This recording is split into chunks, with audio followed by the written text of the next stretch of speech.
Be a little more funny than that. I don't know what am I missing? It's a miss league. Cut that.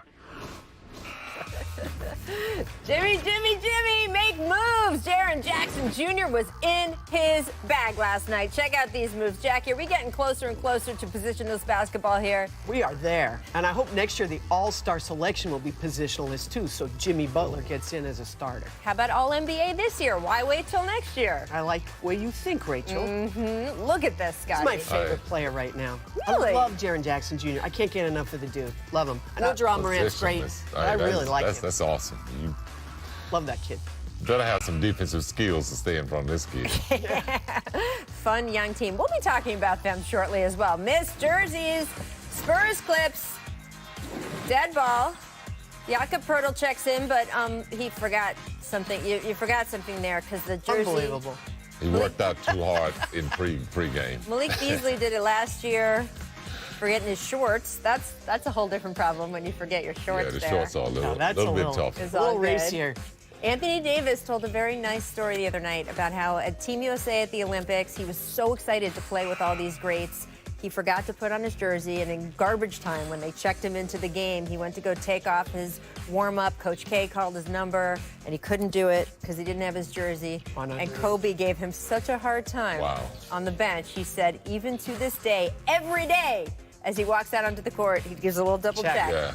That he has his jersey. Rachel, Jackie, I want to say, I think a few players have experienced that in their career. Oops. I can't even imagine this. Forget your pants. That's a whole other issue. Make range. Trae Young had three separate 30-footers last night. Nothing for him. Who you taking in a 30-plus foot contest? Trae Young or Damian Lillard, Scotty? Let's see if Scotty's learned his lesson. I'm not going against Damian. Damian Lillard all day. That is why that man is in the Hall of Fame. Jackie? No, I've learned from Scotty. Dame. All day, every day. Dame. His numbers right now from around the half-court line Scary. It's great. are so insane. Woo. Miss Scouting, Sixers Heat. Ben Simmons decides to give plenty of room to former teammate Jimmy Butler on the perimeter. Jimmy's like, really? Yeah. Really? Because I got this.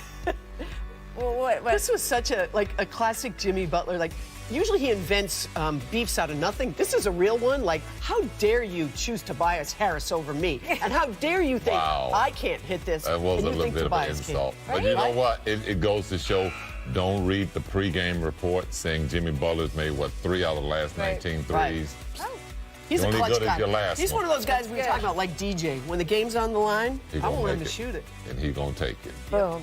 Make memories. DeMar DeRozan walked into Staples Center last night. You know he idolized Kobe Bryant. Walked in the jersey. Once he took the court, channeled his inner Kobe with a little footwork, a little glass work. Scotty, do you see some of Kobe in DeMar's game? Oh, yes, for sure. I mean, a lot of similarity. DeMar's from the LA area, but he's like the poster boy for why the mid-range game can still exist in the NBA. Yeah, and that's where Kobe was real strong early on with that mid-range game. You bet. Kobe Bryant is going to continue to live on through each one of these players. And by the way, there's still new players picking up at basketball. We're going to be watching Kobe Bryant on YouTube as well. I absolutely believe that. All right, we are just 2 days away from the NBA trade deadline. Things are heating up. Our agent Wojnarowski tweeted this today. ESPN sources Minnesota orchestrating 3-team trade talks with Houston and Atlanta with hopes of ultimately turning discussions into a 4-way deal that brings Golden State, D'Angelo Russell to the Timberwolves. Russell landing in Minnesota is something that's been discussed since before the season started, guys. Looks like it could happen now, but there's a lot of moving pieces. So the big Clint Capella to Atlanta, right?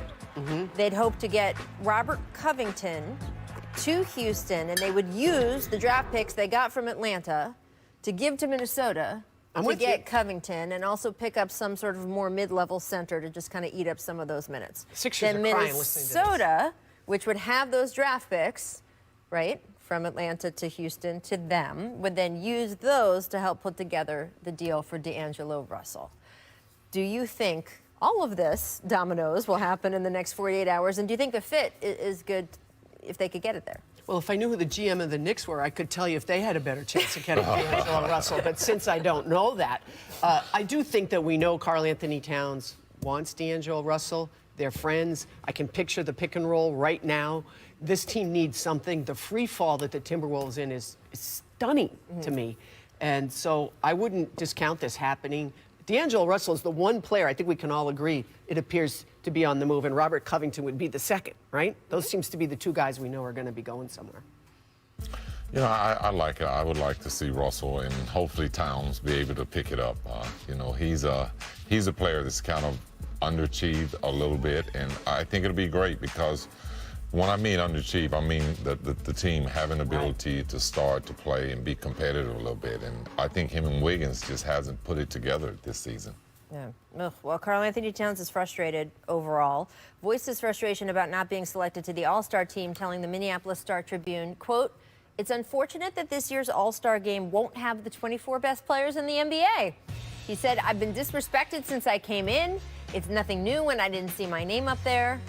Scotty, do you think Karl Anthony Towns should be an All-Star? Is he being disrespected? Well, I will say this first. There's every year, the 24 best players are not always there, whether there's injuries or what have you. So I don't think that he's been disrespected. I think that there's a message being sent to him that he has to lift his team up. It's not about your individual numbers becoming an all-star.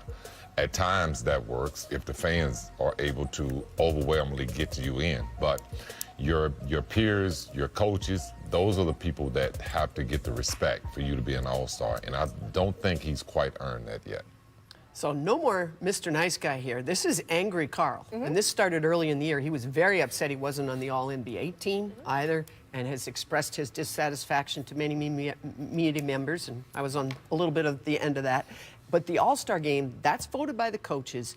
I think they look at winning teams and also games played. Those are the two things coaches always want. Win games for me and be able to get on the court. I really believe that if Karl Anthony Towns hadn't gotten hurt, that there might have been a different outcome from it. I really think it's that simple. I don't think it's disrespect as much as, hey, you missed, you know, same reason why Paul George wasn't selected. Right. No, I think that's absolutely true. It has been tough. As you mentioned, he has been out, and the team has been doing terribly. The last time the Timberwolves won a game that Karl Anthony Towns played in was before Thanksgiving. Yeah. Wow. It is February. Yeah. That is a long, long time to go and contributes to why everything fell the way it did. I don't think there's any question that he is among the top 25 players in the For sure. NBA. Absolutely. But that's not how each time that you get one of these checks, All-Star, All-NBA, the qualifications are all different, and you enumerated it. That's why. All right, coming up, we're going to talk about NBA Twitter because it was spicy last night. Dylan Brooks and John Morant calling out Andre Iguodala. Steph Curry got involved. We'll discuss that as well as more on the New York Knicks because, gosh, they don't stop it. We'll keep talking about it. Here's what the Jump recommends for today.